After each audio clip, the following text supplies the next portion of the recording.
Hey guys, sorry to have to be out today for this class and for the first day of differential equations, but I thought we could honestly do this by video, and a lot of the first initial stuff we're going to do today is going to be pretty straightforward. So I think it's an okay day to miss. There's not just some terminology, things like that.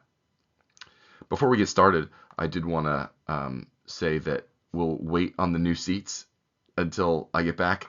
Don't worry about that. You're welcome to pause the video and do the community builder if you like. You can also pause and do the warm up.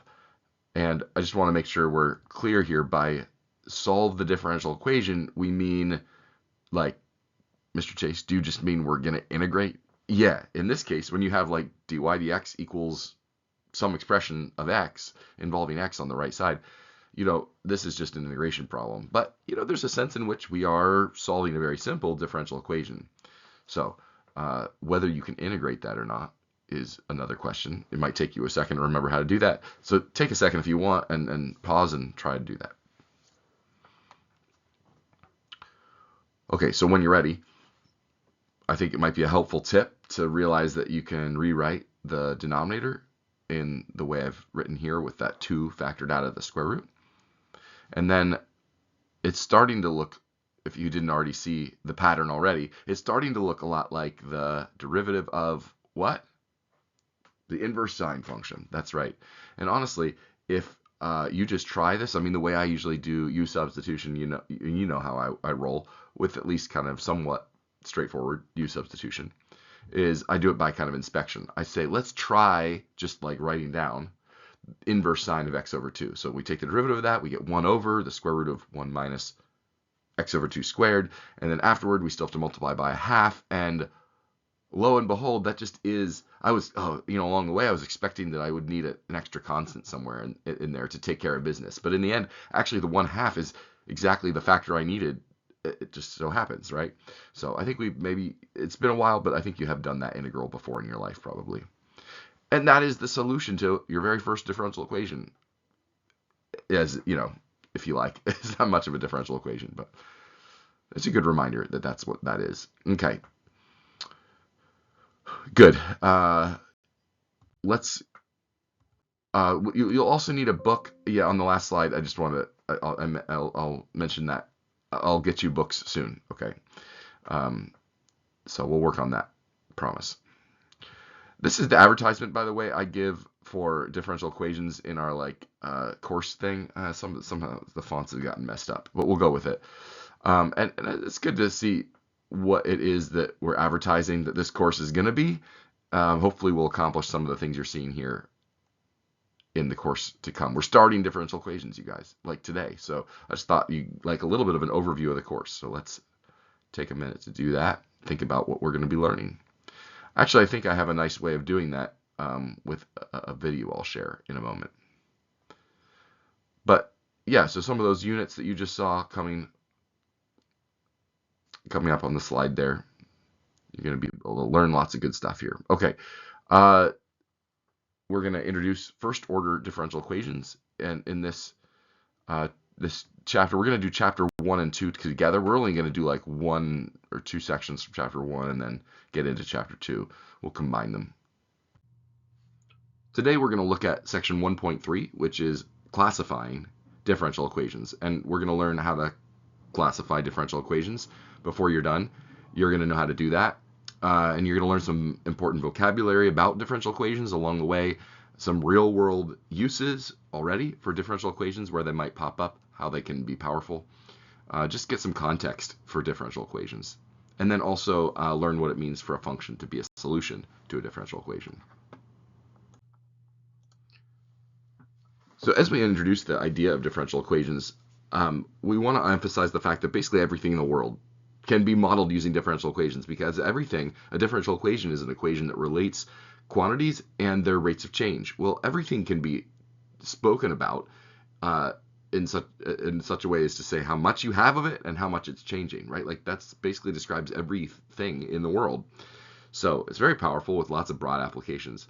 I think I'm going to have a little bit of trouble playing this video inside my own video right now. So what I'm going to do is I'm going to link you to this video, or maybe have the person who's covering for me, play this video. Also, it's just such a really great summary of what differential equations are, the whole course kind of overview about the way we're going to come into this and the context.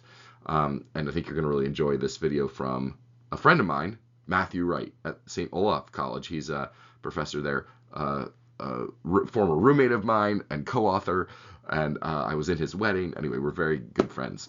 So hopefully you'll get to see that video here as well. But I'm going to keep moving because I don't know if I don't know how to make this all work, because I tried it a few times before and it wasn't really working for me. So we'll see if we can make it work here.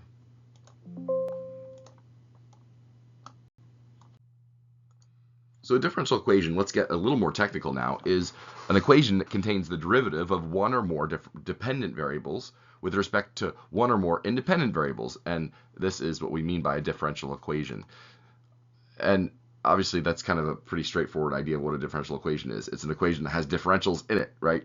And you've already encountered some differential equations in your study from BC Calc last year. You had a unit on differential equations. So this is not an unfamiliar study to you. We're just going to take it a lot further and deeper.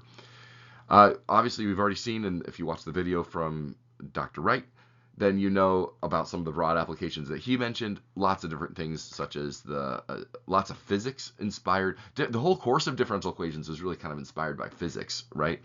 And so a lot of nice physical applications, but also in finance and electricity, like it mentions there, and any kind of population dynamics, and so many other things that we'll study in this course. A differential equation that describes some physical process is sometimes called a mathematical model of the process. And math modeling is going to be something that we're going to emphasize throughout this course. We've got some labs coming up and things like that. They're going to help us really get into some applications in a way that we really didn't in multivariable calculus. Here are some examples just for you to just for them to kind of wash over you. Don't write these down. There's nothing special about them. I just kind of made them up. I'm not sure that they apply to anything. I just wanted you to see what we mean by differential equations. Before we're done today, we're going to take a look at some of the ones like this and be able to classify them. You can see that some of them have like partial derivatives in them. Some of them have different order terms, but all of them have at least some kind of a differential in them. Different notation is being used. We've got like prime notation. We've also got the Leibniz notation in there, and all kinds of different ways these could look. So that's what we mean by differential equations, is stuff like that. As simple as it seems, a really first good example of a differential equation is F equals ma, which is Newton's second law of motion. It doesn't at first seem like maybe a differential equation, but it really is. If you can actually express it as either a first order or a second order differential equation if you realize that a, the acceleration, is really a derivative itself, right? And I'm already using the terminology to classify these equations, which we'll get into in a few moments. But first order and second order means that that's the highest order derivative in the equation. Nice little graphic to remind you of what Newton's second law says. So let's get into the classification more fully now. The first classification is ordinary versus partial differential equations. And this course is a study, and the textbook you have is a course in ordinary differential equations. So we're only going to stop and pause to classify them enough to say, like, here are the things we're going to study, and here are the things we are not going to study. It's pretty easy to classify a differential equation based on this. You know, after taking the course in multivariable calculus, what a partial derivative looks like. And so let's put a few of these up here. Here are some ordinary differential equations. Notice that all the derivatives here are ordinary ones. They're not partial derivatives. And then now in blue, we've got some partial differential equations. Oh, I see. It's because they have partial derivatives. You'll notice that here we have like two independent variables. In that blue one, we've got apparently like u depends on both x and t or something. And here we've got now we've got two dependent variables, u and v, both of which depend on u and y and x or something. So that's the difference between that's the first classification that we're going to use, is ordinary versus partial. The second classification is going to be order. The order, which we already kind of mentioned in passing, is the highest derivative that we see in the equation. So, for example, this one here, now you have to think closely.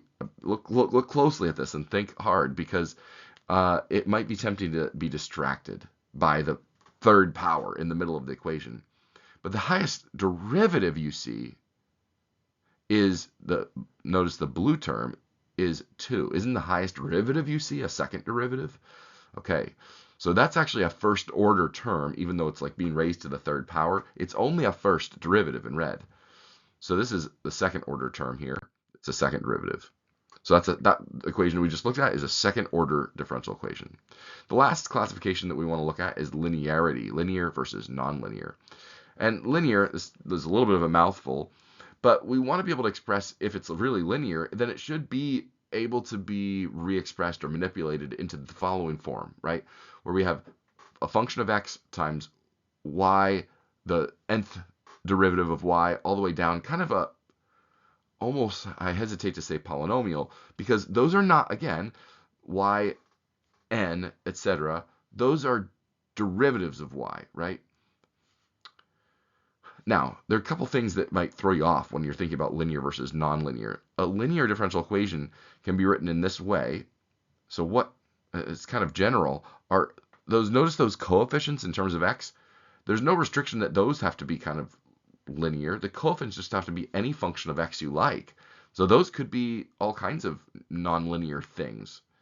The thing that has to be really linear here is this, like, the powers, the derivatives of y. Y, the dependent variable, has to be not caught up in any kind of nonlinear function. Like, so you don't want to see, for a linear equation to truly be linear, you don't want to see any powers of y, any, like, a sine of y, any kind of function of y that is nonlinear. X, on the other hand, can, we have some flexibility. But again, the hallmark is, can you write it in the way that I just have up there? So let's look through, I think some examples are needed here. So this one is in red. I've got a few examples of linear differential equations. So that one's linear. Again, someone might think, oh, well, what about the fact that there's like an exponential term in there? But you can have any function you want of x. When we say linear, we mean like linear in the differentials on y, I guess is the way to say it. So the thing I'm looking at is we have a dy dx, and it's just hanging out by itself or multiplied by some function of x. Notice that it doesn't have any issues with being raised to a power, or like the sine of dy dx or the square root of it or something. It's just dy dx. And certainly you can see it's already kind of written in that form up above. Here's another example of a linear differential equation where a, b, and c are constants. Looks like our dependent variable is t. And y, though, we've got a second order y double prime there. That's a second order term. It's a second derivative. And we got a y prime. So that's an example of a linear differential equation, because it's linear in the y, right? Here again, you might be thrown off by the fact that we have like a 3x minus 2 and then an x squared and an e to the x, but it follows the form that's up above. Again, don't get too distracted by the x's. Look at the y's. Aren't they that nice linear pattern? And again, here, at first glance, you're thinking, oh, there's all these sines and cosines. And you might think, oh, that's a third order term here. Aren't we not allowed to take it to the third power? No, no, no. That's not a third power, though. That's a third derivative. That's okay. All right, so this seems pretty broad. Mr. Chase, show me an example of a nonlinear differential equation, I hear you say. So as simple as this one looks, why is this nonlinear? And the answer is we've got like a 1 minus y times y prime. Can it be written in the way that we have up here? No. Or like this one here, again, as simple as it might look, why is this nonlinear? And the answer is not because of this first term. Honestly, that's fine. That's linear. It's this sine y that's a problem. You can't have y or any of its derivatives like caught up in any kind of nonlinear function. And same here, again, as simple as this looks, it's the y squared that's throwing us off, right? That's nonlinear. All of those in blue. Well, I think this warrants a little bit of practice. So let's give this a try here. So I want you to pause the video, give this a try. This is your opportunity to, I know I've been throwing a lot of information at you. This is your opportunity to classify each of these differential equations if you can, work with a neighbor, by all of the things we just said. We want to talk about whether it's ordinary or partial, classification number one. We want to talk about whether it's, um, uh, we want to talk about its order, so name the order of the differential equation. And then last, the linear versus nonlinear designation. So pause and do that. Okay, well, let's take a look at the solutions here. For the first one, did you get that it's an ordinary differential equation? Yeah, there are no partial derivatives in there. It's a first order differential equation. Why? Because the highest derivative on y is the first derivative. And then is this linear, nonlinear? Well, we just got done saying that on the last slide that if we're going to claim something is linear, then it can't be that y or any of its derivatives are involved in some nonlinear function. So we've got here y squared, which is a problem. The x times y, the x is not a problem, but that y squared is causing us a problem. That is an ordinary first order nonlinear differential equation. All right, how about the second one? Did you get that this is in fact an ordinary differential equation? What order does it have? Well, it's second order because you can see the highest derivative we have is a second derivative, y double prime right there. And then is it linear? Yes, it is, even though there's like a sign of x term, don't look at the x's, you can easily see that y double prime, y prime, and y kind of follow that linear pattern. And you can have functions of x times those things, and that doesn't stop it from being linear. The last one is, of course, a partial derivative, partial differential equation. Okay, so that is true. And honestly, that's all I need you to do. I don't need you actually to classify it any further for this class because it's not the subject of our class.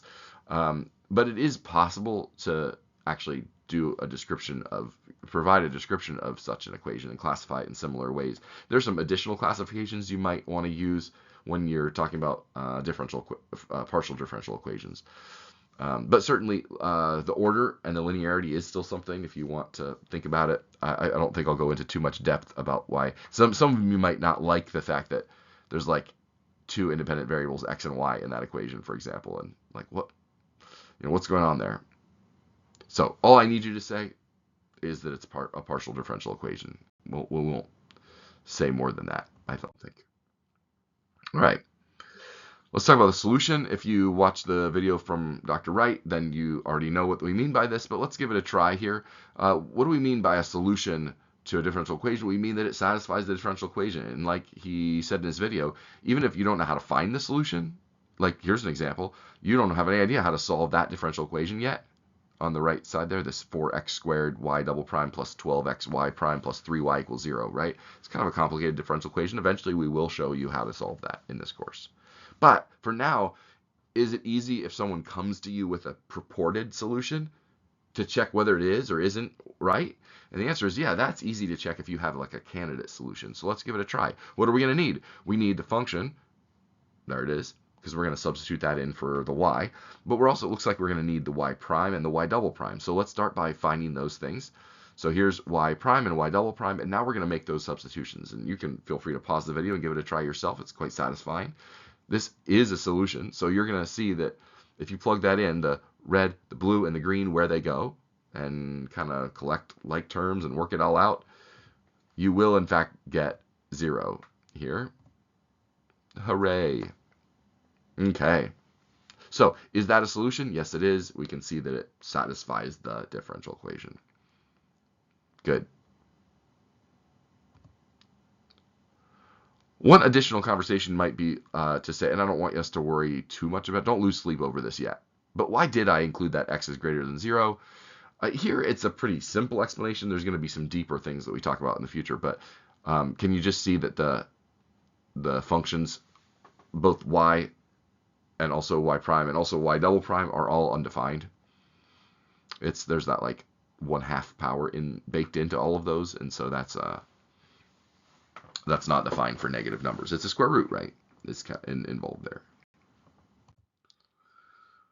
We're going to spend some more time later talking about uniqueness in kind of a deeper way, but it's worth mentioning that as you remember, even when I'm teaching students Algebra 1 and Algebra 2, this is a discussion that comes up. Like, they'll solve a quadratic equation. Maybe it's their very first quadratic equation they've ever solved, and they'll get a solution. They'll be like, "Yay, I'm done!" And what we need you to think about, whether we're solving algebraic equations or differential equations, is the question about whether more solutions exist, and if so, when do we have them all?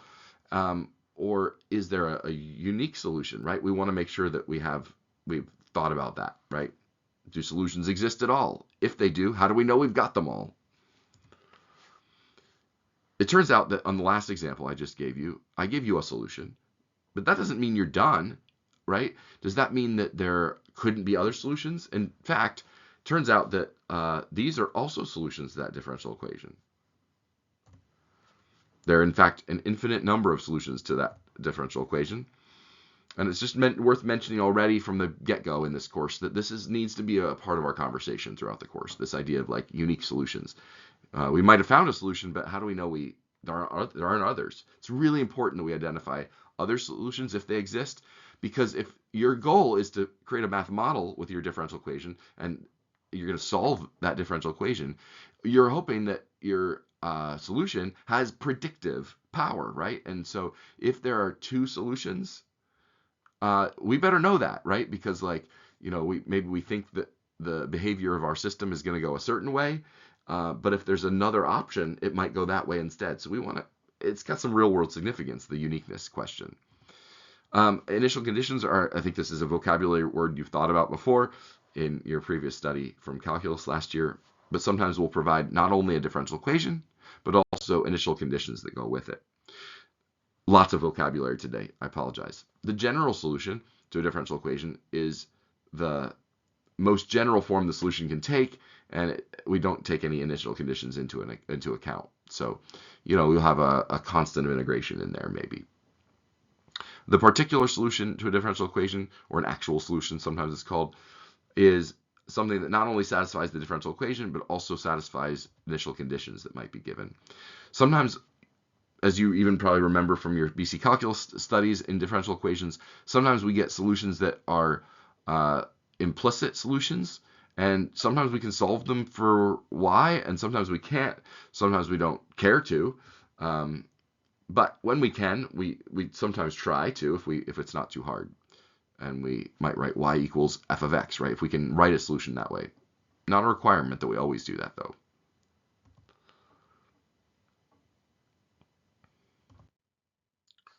An initial value problem is a differential equation together with initial conditions. All of this vocabulary, I think a lot of it is familiar. I'm just reminding you this is a vocabulary day. Like, let's set the stage for the rest of the course. So let's take a look at this and notice that now this is the same function, x to the negative 3 halves, and the same differential equation that I provided for you earlier. But notice now that it's not just a differential equation. It's an initial value problem, because notice I've also included initial conditions. So how do we verify that this is a solution to the initial value problem? We've already shown that it's a solution to the differential equation. Let's give the derivatives that we need here. There they are. We're going to need the function and its first and its second derivative. And we also want to check now the initial conditions. If we plug in 4, do we get in the equation for y 1/8 as desired? And we also want to make sure that if we plug in 4 to the blue equation that we get negative 3 over 64, which you can see that we do, because 4 to the negative 5 halves, it might take a second to do that, but what would that be? That's 4 to the negative, that's going to be 1 over x to the 5 halves, so that's going to be 2 to the 5th, which is 32, times 2 is 64 in the denominator, right? So negative 3 over 64 is what you get if you plug 4 in. So, okay, so have the initial conditions been satisfied? If you plug in 4 to the red equation or the blue equation, you get what you need, 1/8 and negative 3 64ths. So the initial conditions are okay. And then we also already showed, now if we hadn't already done the previous problem, we would need to do that again too. And that is to actually show that if you plug these in to the differential equation, that you do actually get 0. All right, and that kind of comes to the end of really what we want to say for this section.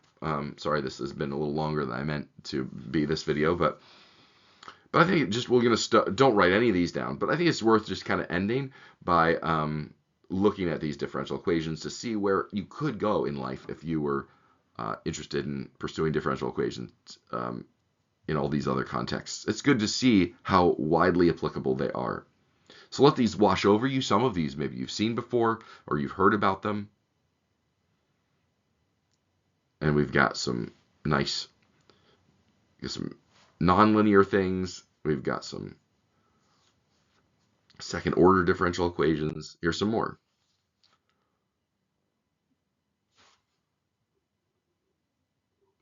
All kinds of partial derivatives everywhere. Those and some second order partial derivatives are what we're looking at there too. Anyway, I just want you to let that wash over you as I come to a close on this. I hope that this sets the stage with some context for all kinds of cool real world problems that we might encounter, and you have, oh boy, sorry, a whole bunch of new vocabulary. A lot of it's familiar and old too for us to use as we go forward. I'm just going to kind of use those words and hope we all know what we mean by them, okay? But you've been able to classify differential equations today. You've been able to see the context that they live in and why they're useful. And then also you've been able to see how we can check solutions to differential equations and to initial value problems and see that they do work, even if we don't yet know how to find them. But even starting tomorrow, we're going to start building our tool belt of how to come around differential equations and solve them. So we'll get better and better at it, I promise, and we'll increase your tool belt, all your differential equation solving skills. All right, thanks you guys, and you should be all set to take a look at homework 1 tonight.